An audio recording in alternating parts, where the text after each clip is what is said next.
Hi everyone, it's Alex from Compact Car Centre, and today we are back answering some more questions which have been put forward by some of our followers and some of our customers since the last video. Once again, if you do have any new questions that you do want to ask, please drop them in the comments below, and if you have any differences of opinion to what I've said, or you have any opinions yourself, please feel free to put them forward in the comments as well.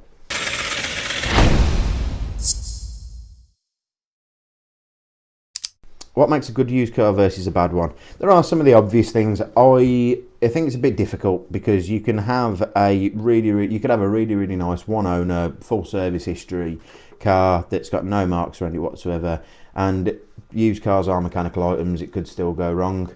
On the flip side, you could have a car which has got no service history and a bunch of owners and have a few marks around it, and it might be absolutely bulletproof. So there is a bit of a fine ground, but there are some quick and easy things to check and to make sure that you have got a good foothold before you go and view a car. Starting off, I would first, with any car, I would always get the registration number, type in on Google MOT history. It's free, anyone can check its public database, just type in the reg and it will bring up every MOT that car's ever had in the UK. Key things to keep an eye of, in my opinion, are things such as oil leaks. If it's got an advisory for an oil leak, for instance, you would want to check that it's been done with a dealer. It could be something as simple as a sump plug seal, which is like a little rubber seal, but it could also be something a little bit more serious. But I'll just make sure that it has been done. Most of the time, it can be stuff like people overspilling oil when they've topped it up, or there being like a little seal or something gone, something minor like that. The second thing, which is a little bit more worrying for most people, are things such as corrosion. Now, you will often see advisories for corrosion on things like suspension parts, such as drop links, or maybe a spring, or a brake pipe corroded, or something similar to that. Those aren't necessarily anything really to worry about because they are metal components that at the end of the day are on the underside of a car. They are going to get rust on them. It's normally just surface rust, and it doesn't necessarily mean that they are going to need replacing. They could last years and years and years without ever actually making an issue. So those are quite common, and I wouldn't worry too much about those. If you ever see something such as underbody corrosion on a prescribed area but isn't significantly reduced, that means that a suspension mounting, so a structural part of the car, or something like a seatbelt anchorage, which is a safety part of the car, is rusting. That would set alarm bells off, and it wouldn't be something that I would buy, because in a few years' time it would more than likely fail over a period of time. It just wouldn't be something that I would personally want to get into. But cars can get repaired, welding can be done, but it's whether you'd really want to enter into that kind of situation, that's all. What should people always check before buying a used car? There's a couple of things really. Now, we use a service called Motor Check on all of our cars. We also cross-reference that with Experian through Auto Trader, so we have a full view. The reason why we use Motor Check is because it checks things like undeclared write-offs. So a lot of the time now, because there's quite a delay between insurance companies actually writing the car off and telling MyAfter, which is the motor insurance database, that there's been a write-off, they can get collected pretty much immediately by companies like Forecourt, which is a salvage auction.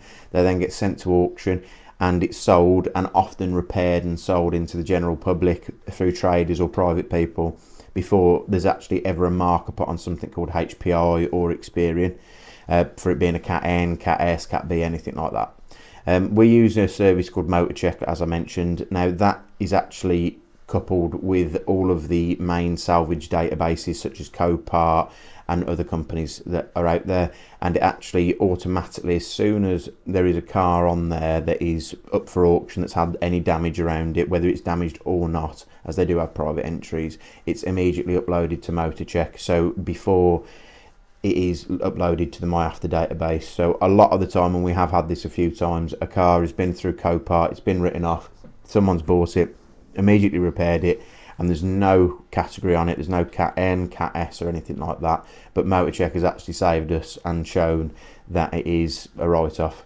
There are other checks out there which a lot of people use. One of them is one which is often touted about by a lot of YouTubers.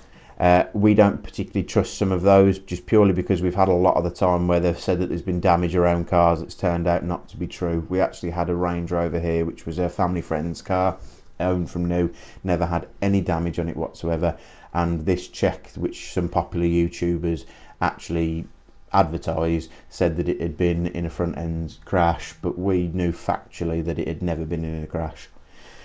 Apart from that, there are the obvious things. Service history. Now, most cars these days have 2 years or 20,000 mile service intervals, as long as it's been done within that, or it has some service history, and that's great. I'm not particularly that bothered about buying myself service history. Every car that we buy here will have service history, but for myself, as long as it's been recently serviced and it's had an oil and filter change, I don't think it matters as much. But there are a lot of people who do want them serviced quite regularly, so that is quite a big deal. What is the most underrated car that people overlook? Now, I'm a massive fan.